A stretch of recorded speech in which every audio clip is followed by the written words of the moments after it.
Welcome to the Lazaro Lab. Wow, Ryan, that was I'm Ryan Lazaro. And I'm Matt Lazaro. And we are looking at a guy in his boxers.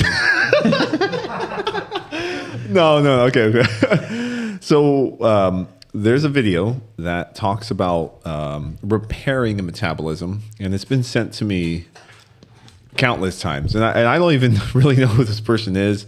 I just get videos sent to me all the time, and they ask what's my opinion. And generally, I don't watch the whole thing because it's too long. But since we're doing some of these reviews, we'll just do them live. So I'm actually going to watch this for the first time and give you guys my opinion about what he's saying and probably some facts. We'll see, because when you say something like repairing a metabolism, that's a pretty strong statement. How strong? Stronger than you. Now, my problem with that term, and I understand a lot of this stuff has to be catchy and clickbaitish for people to actually get views, but the problem with that is to imply that there is such a thing as a broken metabolism. But is there such thing as a broken heart? Oh, Ryan. So maybe that'll be for a different podcast. He's on one today. I know. Ryan's on a roll. So we'll let this play, and I'm probably going to fast forward through certain parts to find certain things that I find stupid. So let's go from there. I mean, not stupid, just okay. No, we'll obviously I'm probably biased. And you've slowed it down. Maybe you've been dieting a little too hard over the years. Maybe age is catching up with you. Maybe stress is catching up with you. Well, I'm going to give you some ways to repair or fix your metabolism. That 10 makes ways me cringe to listening to Now, that. these aren't ways to just spike your metabolism or boost your metabolism. Okay, I need to stop already. Good. The word spike and boost it should not be put in front of the metabolism. The funny thing is he's leading into it saying that your metabolism is changing over time. Recently, there was just a really good study that was published that shows overall metabolic functioning anywhere from the age 25 upwards of 65 does not change. Okay. We'll see who's the real guru. I am not claiming to be a damn guru. And don't you dare say that. Oh God. Okay, so let's listen for a little all bit. about that kind of generic stuff. I'm talking about repairing a damaged metabolism, because most of the reasons that our metabolism slow down is simply because we've done some damage to it, and we can repair it. Would you like beat it up? If we apply a lot of these principles, or even all of these principles, or just one of them occasionally. So I'm going to break them all down. I'm going to give you 10 of them. This guy's a good talker, though. We've got new videos coming out just about every single day nowadays. This seems It's like an ad. 7:30 We're a.m. going to Pacific fast forward through this. Got to check out ButcherBox. It's cheaper than the grocery And store. he's getting paid so for you get this. it delivered Not a right to your bad thing. account, and I like some cool ButcherBox add-ons. too. Let's repair your metabolism. Is start paying more attention to your thyroid by getting more in the way of iodine and chromium in the mix. Much of the metabolic damage. Okay, so I need to stop because he's talking about thyroid functioning, but he's not, and maybe he will, but he's not referencing to actually get lab work. Yeah, that should be protocol 1. Yes. You can't just assume you have damage. Well, here's the funny part. Any form of damage at all. Even when you have a jacked up thyroid, even if you don't have a functioning thyroid, like I have clients that have Graves' disease, and then their thyroid was treated with radiation to the point to where it's shriveled up. And in Graves' disease, what's happening is that the thyroid is overactive. So you go from an overactive thyroid to pretty much a non-existent thyroid. Then they have you take some medication generally. And in theory, if the thyroid controlled that much if it was that much of a mediator, then they would not be able to lose weight. Yeah, which is false, because I've not put anybody on iodine or chromium that's had an actual issue with their thyroid, legitimate issue that the labs actually show it's not functioning clinically. And they still have lost more than enough weight. We're talking 60, 80, 90 pounds. Wow. Yeah, so red flag. I need to get a flag. We're going to get a flag in here. Let's listen.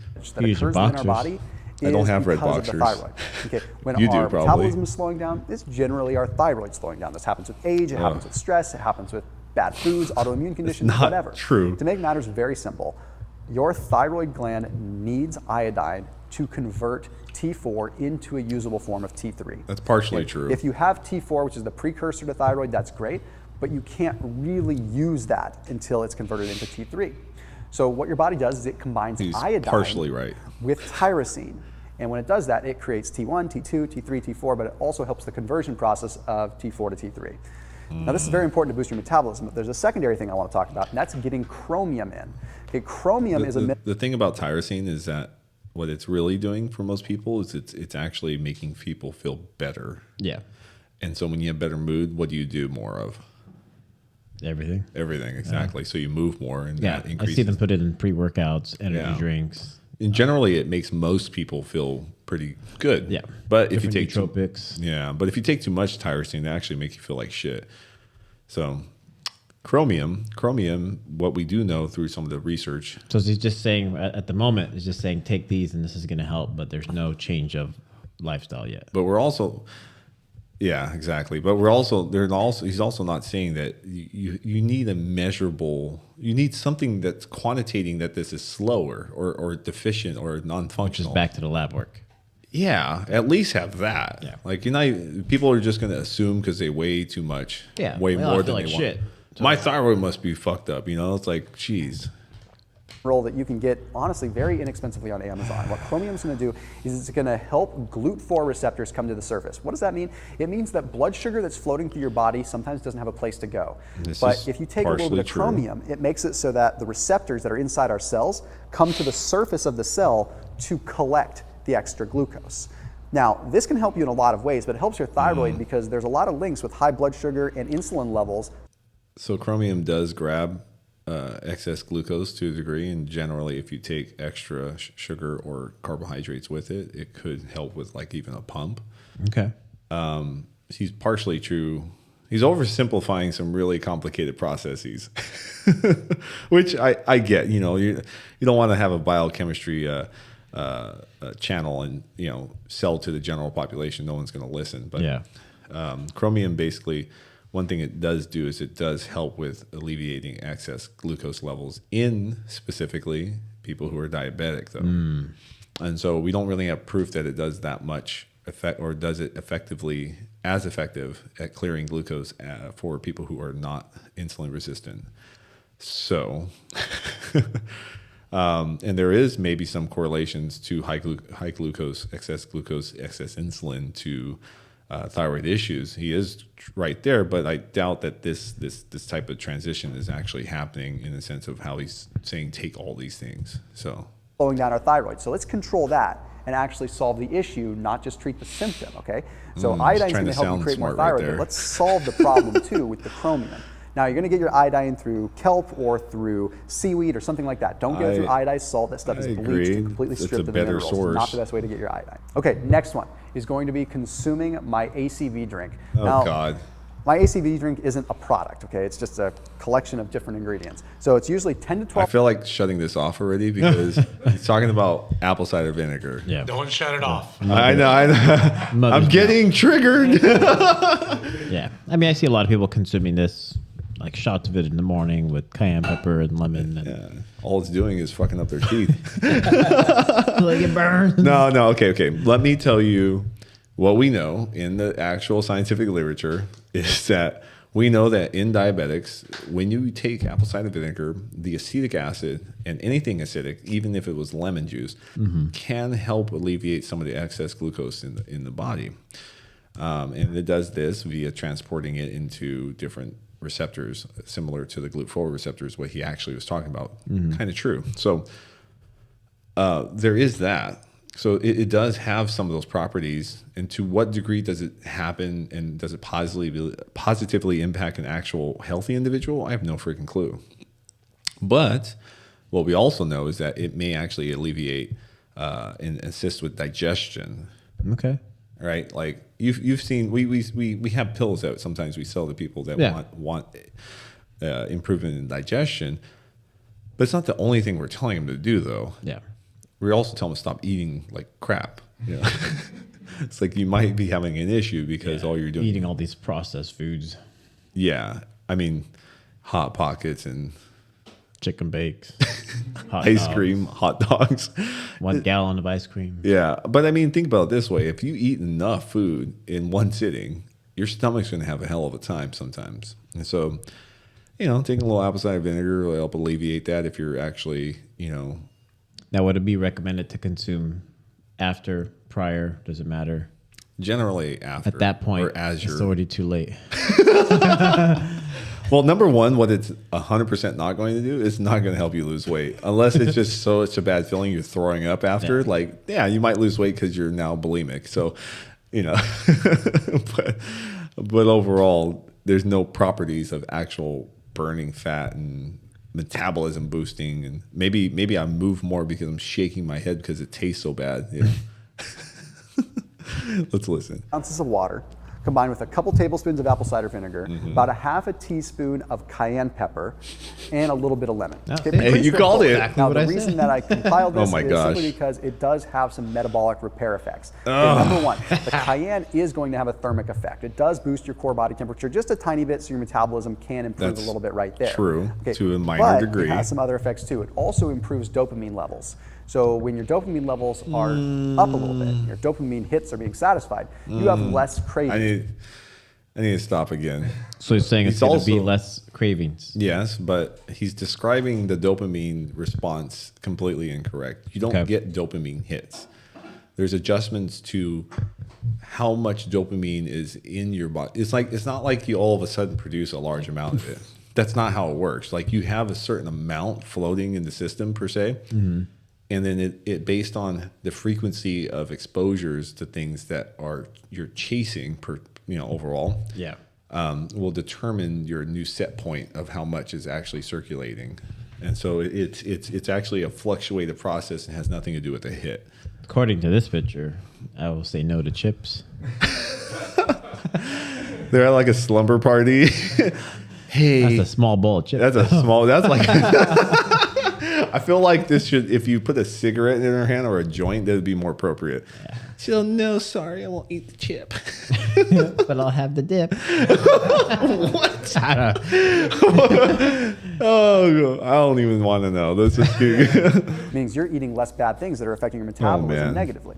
Okay, next up, apple cider vinegar. The acetic acid Didn't he within just the talk apple about cider that? vinegar upregulates fatty acid oxidation. So it helps improve the body's utilization of fats. This is a phenomenal thing for fat loss, but then from a metabolism standpoint. What he's referring to technically was referenced in like one small study, I believe, and it was in a fasted state, meaning people were not eating. So generally, when you're not eating and you take anything, I'd imagine to a degree, you may mobilize more prone towards using fat, right? But it doesn't mean you're actually burning or using the excess fat storage. Gotcha. So I'm like, clearly he's never taken a biochemistry class because he's completely making me pissed off right now. But Celebrities believe him. he has good hair though, so that's all that counts. It actually helps with maybe some uncoupling abs probably proteins 1 and too. 2. So what that means is it actually allows the fat to be utilized to create body heat better, which means your metabolism is going to enhance. You have more body heat, especially alongside the cayenne. And then the my lemon God. comes in from a fiber standpoint. What are you, A having little a bit of freaking pectin, it's fever gonna help after out you with drink satiety. this? How is the lemon Now, gonna come in optional, from you a can fiber add some point salt when you're into the just mix. I usually squeezing put the a pinch of juice? salt. Okay, the salt is going to help you out with the craving. Did he say fiber? Yeah, he from said the lemon. the lemon is going to help with the fiber point. I don't know. Maybe it's like better utilizing the. That doesn't make any sense. What is he eating? You're not the lemon? eating it, If you you're just ate the squeezing lemon, it. yeah, you're. Oh God. I don't know. Maybe. Yeah. He's going to explain it right now. Okay, let's listen. Sometimes we have NST receptors. All that means is sometimes our body craves sweets when it's really craving salt. So I find that by nipping this in the bud in the morning, it can make a big difference. The number 3 way to go ahead and fix your maybe. metabolism up a little bit is don't be afraid to overeat, but overeat with protein. Okay. Protein already has a powerful thermic effect. Still Okay, calories. 20 to I'm gonna let 25% him- of the I'm gonna let protein him we finish. consume is going to end up just being utilized just to metabolize that protein. So 25% of the energy from what we eat in protein just goes into digesting that specific amount of protein anyway. Okay, so that's really far-fetched, actually. So he's implying, guys, that if you eat more protein, even if you're overeating, his words, not mine, right? That it's going the amount of energy used to burn to the thermic effect that your body requires energy-wise to utilize the protein is going to be equivalent to what you consumed. So then, therefore, you're not over consuming calories, right? Allegedly, but that's not how that works. That would literally imply that there is like an equal value of energy in and energy out based on what you just ate. Of protein. Of protein. Like you use a certain amount of energy is required to break down protein, but not it's equal not amounts. I mean, what if you're eating like 3,000 calories extra of just pure protein? Oh, man. So, yeah, people, this is 100% not true. If you overeat protein, which means you are in a surplus, it will still turn into fat eventually. It takes more energy for that to happen. It's more difficult for that to happen, but it still happens. But like if you overeat fats, it will convert into fat easier. But fat as a calorie per gram is over twice as much in value as protein and carbohydrates. Yeah. So it's still, someone needs to study the laws of thermodynamics. Anyway, so let's be takes a lot of energy, which is a great thing. But when we look at overall metabolism, there's an interesting study that was published in the journal JAMA. Okay, this study took JAMA. a look. Nobody says JAMA, by the way, that reads these journals. They always say JAMA. Oh. I'm just saying, like, there's no dots there. no, that's why I'm like, well, it's JAMA. That don't JAMA. Sorry, maybe I'm just being petty right now. Into a hypercaloric state, meaning they had them eat 140% of their daily caloric needs. So they ate a lot more to the point where they would gain weight, right? Well, they divided them into 3 hypercaloric groups. One group consumed low protein, one group consumed moderate protein, and one group consumed high amounts of protein, but all consuming the same ultimate amount of calories, which was a lot, about 1,000 extra calories. So needless to say, they all gained weight. But what's wild is they all gained about the same amount of fat. The protein group gained a little bit less, but ultimately about the same amount of fat. What did I just say? The protein group, however, he's literally like, what he's describing just completely debunked what he just claimed to begin with. I don't think he realizes that. Yeah. He just made it sound good, that's all. He's telling people to overeat protein, and I understand why. Yeah. But they maintained the same caloric intake. And they all gained fat. Yeah. But I bet, want to bet money what he's going to say next? I don't even know what study this is, and I can guarantee you I know what the answer is. What is it? The high protein group gained muscle. Bet. Oh. Yeah. I mean, are these people all the same weight? But that's the other thing. Like we have to account for muscle like they have. What level of training have they had? Did one would they do more training? Sedentary, like yeah, exactly. But we see this in our clients sometimes. Is even the sedentary person simply just eating more protein in general will automatically which because their work or lifestyle or whatever they do is more physical. But even if it's not, even because if you go from being deficient in these amino acids required to build and store muscle tissue, and if you've been losing muscle, let's say you're a 45-year-old woman, regain what you lost. Exactly. Yeah. So muscle too. They gained a good amount of muscle. See? So they actually technically gained more weight than the other groups, but the extra weight gained was muscle. So the point in saying this is extra protein doesn't convert to extra fat. Extra protein converts to extra muscle.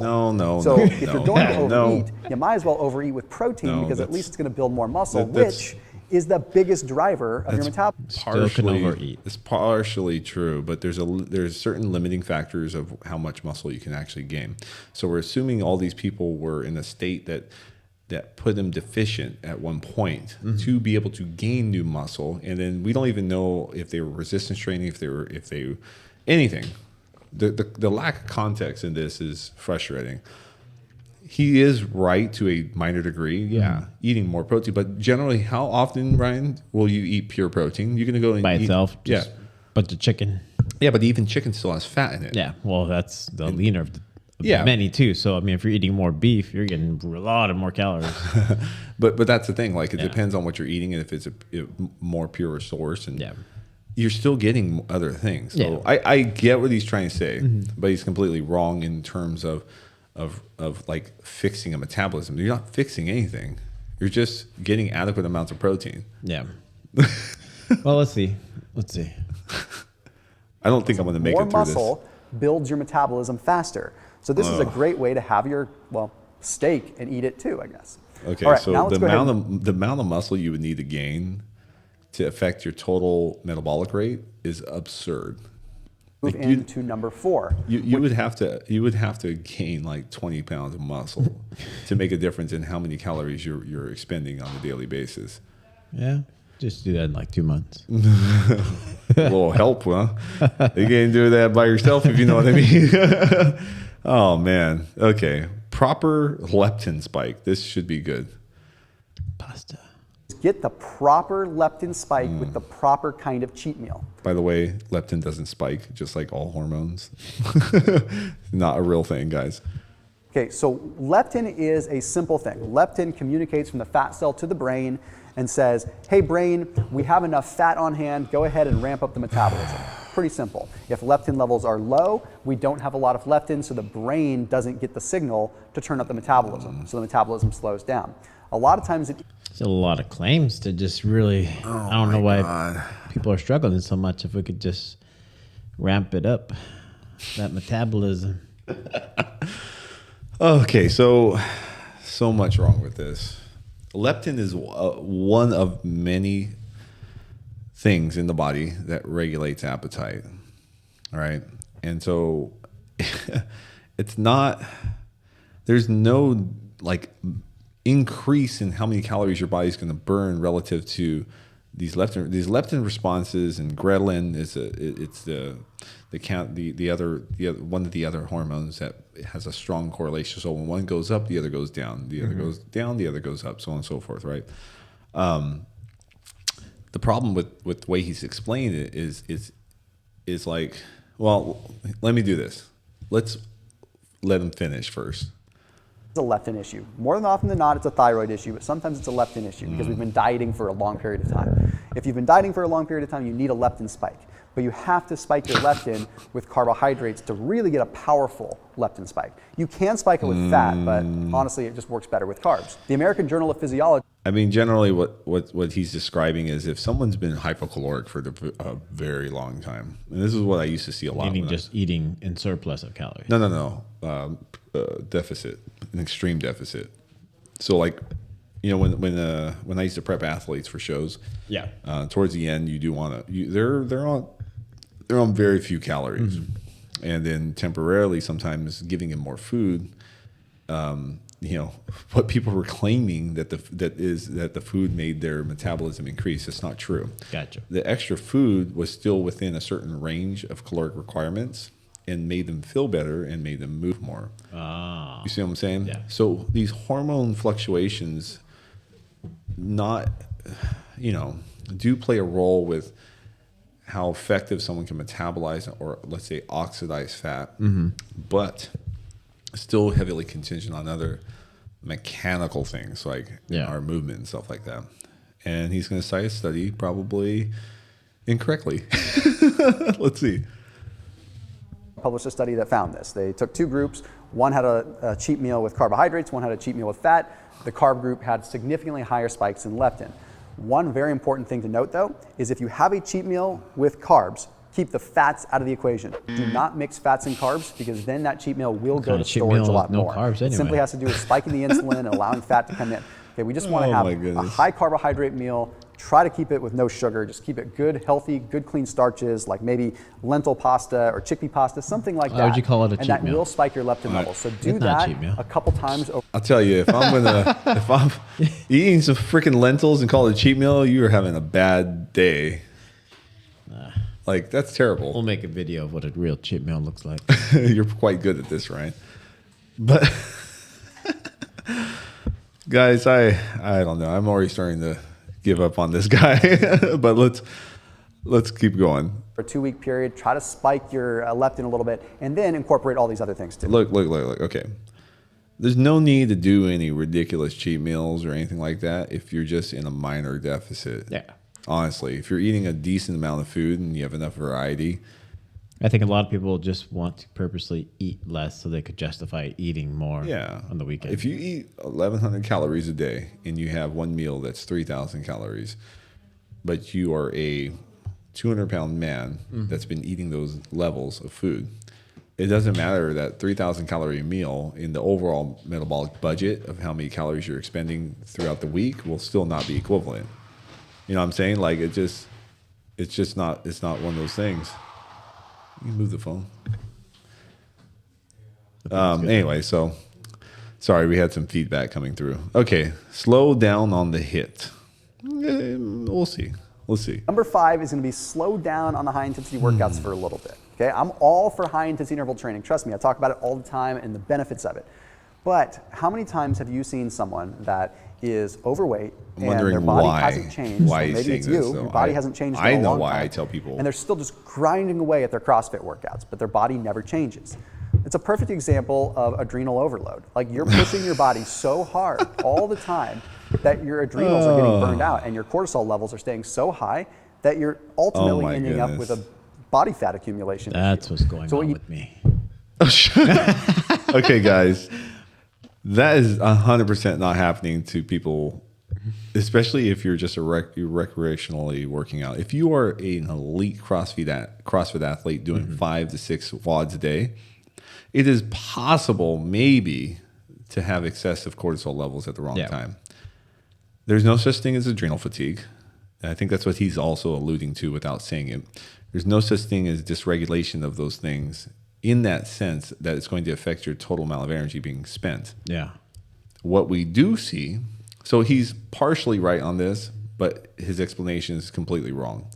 What does go on is that if you're not able to recover adequately from a training session and you keep pushing it, the total amount of energy that you're spending per workout declines generally because your performance declines. Yeah, your workout intensity is less. Yes, and we have proof, and I have freaking proof. It's usually because people are not getting enough sleep, not getting enough protein. Or maybe just not enough food in general. Yeah, so enough calories. In theory, if you were hypocaloric for too long and you're just going balls out on CrossFit WODs every day and getting 4 hours of sleep, you're going to hit a wall 100%. Or you're definitely. And that's personally why I toned down the workouts, because there was a point in time where I was only getting 4 hours of sleep. Yeah. And I just could not work at that level of intensity. So one day would be balls to the wall. Next day would be, hey, we're just going to ride the bike for half an hour because I know my performance is going to be lacking due to the fact that I didn't eat enough. I didn't sleep enough. Exactly. So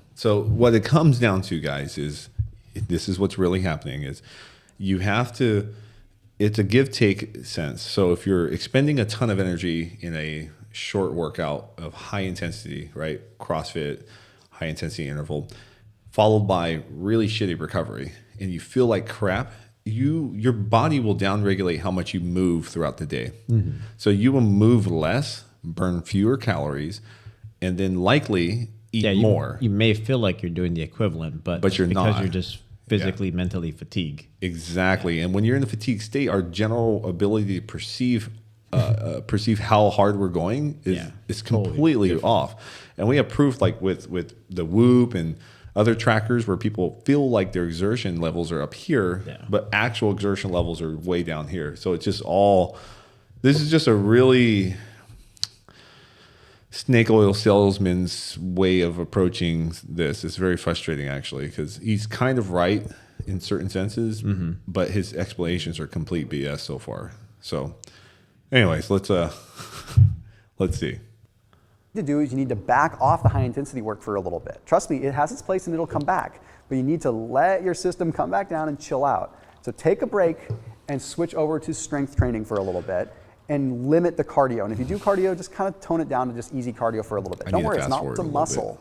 Okay, because a lot of times when you're strength training combined with high intensity, your body's getting conditioned, but strength training. And it's nothing against CrossFit. It's just when you're taxed, you're taxed. Number 6 can't do it, that's why. is going to be reduce your caffeine by half.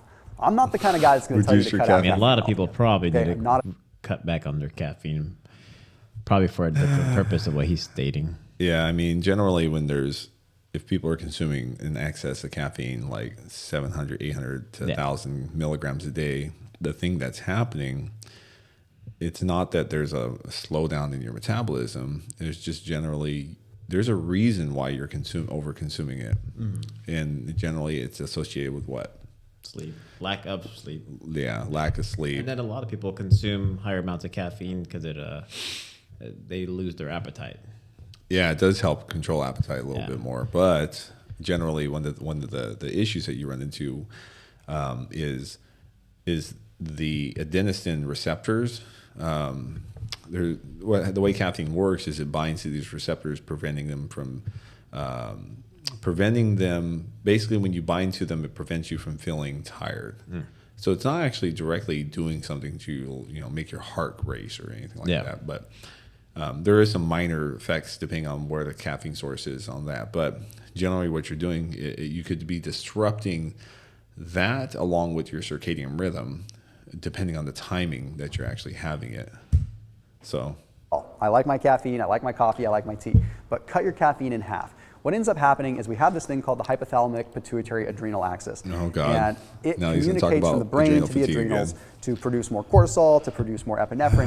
Caffeine in and of itself produces more epinephrine and more adrenaline. Okay, it's kind of what it does. It can, So we just to a need degree. to lessen the impact of that a little bit. If you go cold turkey off of caffeine, it just makes it so that when you do have caffeine, you're going to have a bigger cortisol spike. So it's okay to keep it in the system To a because degree. your body's going to actually be able to Kinda right. modulate a little bit and just have less cortisol being secreted. But that way you still get your energy boost. And after like 2 or 3 days of cutting your caffeine in half, you'll be fine. So what I do is I switch to half calf. I do. Evan is going to be adding a good quality Adding salt. salt. Yeah, right. I know. Most people, when they go on a diet, Okay, I'm curious to see why he's saying this, because I know why salt actually helps, but I'm going to make a bet that his explanation is not the same as mine. All right, let's see. Okay. I'll let him explain first. they make changes, they try to reduce sodium. And what ends up happening is people's metabolism slows down. Okay, so then they start grasping for Freaking slow straws. down. They're like, well, what can I do to lose a little bit more weight? So they start saying like, well, I'm going to cut out sodium. And then they drop some water weight, so they feel really good. So they continue to drop sodium. And they realize, sodium was That the issue. does. But that only goes so far. In fact, it backfires on you. That What happens does. when you're I deficient agree. in sodium is your brain gets a little bit of a mixed message. Your brain says, hey, put on the brakes. We're low in sodium. So the hypothalamic pituitary adrenal axis ends up kind of getting whacked out, and it makes it so the adrenals trigger the release of what's called aldosterone. That aldosterone tells the kidneys to hold on to water and salt, and what ends up happening then is you end up having a subsequent increase in cortisol. When aldosterone is released, cortisol is also released. So then you have too much cortisol. The circumstance for that to be that extreme would have to come with Like severe dehydration or? Man, like you'd have to be cutting tons of salt out, training like a madman, probably doing in excess of like maybe when we see the disruption of hormones, usually to the extent that he's describing it, is usually found in like an elite athlete. 99%, 99% of people who are watching this are not elite athletes. You know what I'm saying? So it's like But they're celebrities. celebrity. Yeah, he's a celebrity something. Is that what he is? Yeah, that's what it said. He's like a celebrity nutrition guru person. Maybe trainer. I'm in the wrong business. I can make up whatever the hell I want and make hella money, I guess. At a time when you don't need it. Cortisol's not bad, but God. it's bad when Stop it's at the talking about accumulation of hormones. predominantly. If we're not fixing this issue, we're just going to have. Blah, blah, blah. You're wrong. And there's an ad. So here's the thing, guys. The reason why most of the time you feel better when you get some more salt is because of something called total blood volume. And that helps with hydration and electrolytes, and as sodium and potassium are on there's sodium potassium receptors on every single cell in your body. So if generally, yes, cutting out sodium in excess will make you feel like garbage. Like that's a for sure thing. But Yeah. at the end of Well, the we've day, seen that with people here. Yeah. And they've eliminated a fair Yes. amount of sodium and they consume half a burrito or just something with salt, Yeah. they're like, oh, I feel. But they're feel not. better. But yeah, but these people are But not. it's not even that experiencing- extreme. Yeah, but they're not experiencing like, you know, and I've seen it firsthand. These people show me their labs when they're going through this, while they're going through it, and their labs look normal. So it literally has nothing to do with their hormones. It has everything to do with just electrolytes and being hydrated half the damn time. But then total blood volume, because with sodium, it takes water with it.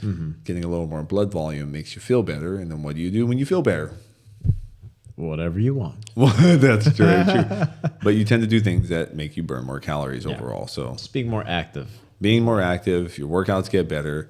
Yes, there is a fine balance with aldosterone and salt. There's little tricks that we used to do in bodybuilding with pulling salt and then adding it back in. And then, in extreme amounts, like we used to make people have to drink distilled water to make that happen. That has 0 minerals in it. Yeah. And then when you're exposing the body to large amounts of fluid, water, without the electrolyte portion of it, water loves to steal minerals, essentially. So if you put it in, it's going to attract it, and it's going to pull it. No more water. And it pulls it, and then that's part of the whole part of losing more water. Let me see if I can. I'm going to mute this while this stupid thing plays. We're looking at goodbye roaming fees. There's an ad. Sorry, guys. I don't use YouTube that often, so I'm not going to pay for that red one, whatever it is. Oh, yeah. Are you bringing? Oh God! You know what? I'm going to make a video about this one. Is it a device you blow in? Yeah, what it's measuring is ketone levels, acetone levels in your breath. Supposedly. Oh no! This actually I read about As long this. as I breathe in it, and it says So the stupid thing about this part. Oh, I can skip this ad. The dumb thing about what we just saw Why add that salt? is that just because the body is in a different RQ mode, which is the respiratory quotient, I'm assuming that's what it's measuring. The respiratory quotient is the percentage of carbohydrates and the percentage of fats that are being oxidized when you're burning calories based on the CO2 emission when you breathe out. It can give this approximation of how energy is being broken down based on the molecular structure of what's coming out. sounds revolutionary. Well, it's been done for a very long time, right? But it doesn't freaking matter, is my point. Yeah. Because even if you're on the higher side of fat, you can still eat too much damn fat. This is why most people that go on ketogenic diets will stop losing weight fairly quickly because they're still over consuming. So anyways, I don't even know if I can make it through this, guys. We got 4 more minutes. We'll try. That morning drink. Number 8 is try a 36-hour fast. Now I put So don't eat. That 3 days? Is it 1.5? No. 2. I don't even No, 2 days is 48 hours. Wow, we're bad. Can we cut that part out? You said 3 days. That's 72 hours. You totally meant. Days are longer. He's implying if you don't eat for 36 hours, you're going to speed up your metabolism. That's what he's saying? Yeah, because once you start consuming food, you're going to ramp it up. Let's see what he this in says. here because so many of the people that watch my videos that are subscribed to me, if you're a new his viewer, videos. forgive me, are already people that intermittent fast. Oh So my one of the ways God. that I suggest I bet you he kickstarting the body into talks a about new intermittent method fasting is doing wrong, a too. 36-hour fast. Okay, and this works for anybody. Go from evening all the way to the next evening and then the next morning. Okay, so from like fast 7 forward. process, but it also makes it so that you can take advantage of some cool things. There's a study that's published in BMC Genomics that found that in the mornings, and especially after a fast, we have very insulin-sensitive muscles, but insulin-resistant fat cells. So it means that we can actually spike our leptin and we can eat a larger meal how that works. at the end of that 36-hour fast, and it's not going to go to fat storage nearly as Well, spike and metabolism are his favorite words. You know, it's like he's saying if you eat a whole bunch after you don't eat, you're not going to gain weight. Well, no shit. Like you literally. So depleted. It's like if I said, "Here, Ryan, I'm going to give you $100, but don't spend it until the 36 hours is up." But you still spend $100. Yeah, it's the same. It's the same. Yeah. That's not how things work. He's bad at math, I bet. So much as if That's not how we it did works, that fast guys. in the evening. than we are in the evening. So if we do a 36-hour fast, I bet fast that all the way study's through not to the even morning, done we on can break humans. that I bet fast you and that's have a mouse study. I'm gonna pull up all these damn studies. And I'm See what they're referenced to. and I'm gonna yell at more them. leeway and a lot. Let's see. So this is something that's going to just get your metabolism stoked. Convert a little bit white more. We fat have to white brown fat. fat. And we have brown fat. So So there is some relevance to getting brown fat. Brown fat is metabolically active. It's usually higher in babies. It's higher in people that expose themselves to cold. So you burn more calories when you're exposed to cold, and then it's a type of fat storage in a particular part of your body that will make you burn more calories. But it's not as much as you think. Which one tastes better? I don't know. It's white fat is the fat that just kind of hangs out on your body. It's just insulating is what that shivering takes calories. So brown fat actually takes energy. Yes, and allows it us to does. burn It's more metabolically fat. So active, if we like can I take said. the same fat God, from come on. biophysical research that found that curcumin, like from turmeric, has the ability to switch this over, to switch white fat to brown I'm gonna fat. have to So if look we that add one turmeric up. to our meals, add turmeric to our drinks, whatever. How much turmeric? How old are the people? Yeah. Like there's A lot so of many different, things, a lot of variables. factors that not being brought We have a up. I powerful guarantee. effect on doing that, and it does this in a non-catechol Probably way, more- so less turmeric and non-epinephrine-related more way. curcumin. Normally, it takes high-intensity activity to get this conversion to happen, but turmeric allows it to happen through a different pathway, and this conversion is really, really powerful. Enough fat in, you're left with, again, the same amount of fat. You're not trying to burn Let me fat, just you're just keep- having metabolism. Next up is going to be a maintenance thing. Number 10, utilize a low-carb, high-fat diet. All right, I'm done. I'm done. There's no to keep That's the very weight off. insightful. Maintenance thing. a low carb, high fat diet. How the hell is that raising Doesn't your matter. It's metabolism? still calories. It's still managing your damn calories. I mean, Uh, yeah, because fats are 9 calories per 1 gram. So Yeah, you can eat. way overly eat your fats.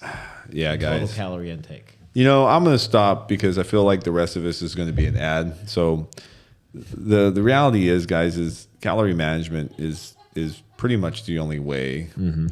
And being in the proper deficit, yes, if you eat in too much of a deficit, it's definitely not good for you. If you are eating in the surplus, you're going to gain weight. Yeah. Literally nothing that he mentioned has anything. You know what the frustrating part about this whole video is? He never described or used something to quantitate what a damaged metabolism is. I mean, you could probably get a CAT scan and look at it. Like, how are you measuring that your up. metabolism's not working? Broken. Like, what the fuck? What are you doing? Right? Like, there's nothing. On to what scale? On what scale? What's it on- referencing? How do we determine if it's actually changing? Is it speeding up per se or whatever? I will leave a comment below for him. I'm gonna tag him in this shit. If you're fat, your metabolism is broken. Yeah, that's that. And the funny thing is, the bigger you are, the more you weigh, the more metabolism you have, because due to laws of thermodynamics, not thermogenics, you to maintain something larger, what happens? You have to eat more to maintain it. So there's more metabolism. Metabolism is the total amount of energy being consumed and the total amount of energy being So used. generally, when someone's saying, "I'm not losing weight," I don't eat enough. Why am I not losing weight? They're usually If they're eating too much, Yeah. they're eating too much, always. There's never been a person in my 18 years in my career where they are legitimately eating too little. There's no such thing. If you're eating too little, I mean, it could lose be weight. in comparison to what they were doing, but but our still general- it's too much. our general perception of what we eat, what we actually eat, what we think we eat compared to what we actually eat, two completely different things. Yeah. We suck at estimating what we are doing. We suck at approximating anything. You know, there's a bunch of examples I could use, but Sure is. That's yeah, what guys. she said. You said that. Oh no! Don't bust out the hard ruler, right? Like that. So, anyways, guys, I hope this was somewhat beneficial and educational. Finish it, dude. Come on, finish it. Come on. You only got 1 minute left. 1 minute left. Yeah, it's almost 2 minutes. Oh, okay? for the one. For the I'm video. just getting hungry. looking No, at I'm the not picture. finishing it. He does not deserve any more of my time. I'm gonna fast forward through this shit. Okay, Look, he's going to the. I'll see, see no, it. we're done. All right. Okay. I Just can't. got my Shut up. Oh, we could talk about that one day. We'll talk about fuel. Anyways, guys, that's all I got for today. Thank you for tuning in to the Lazaro Lab. Like and subscribe.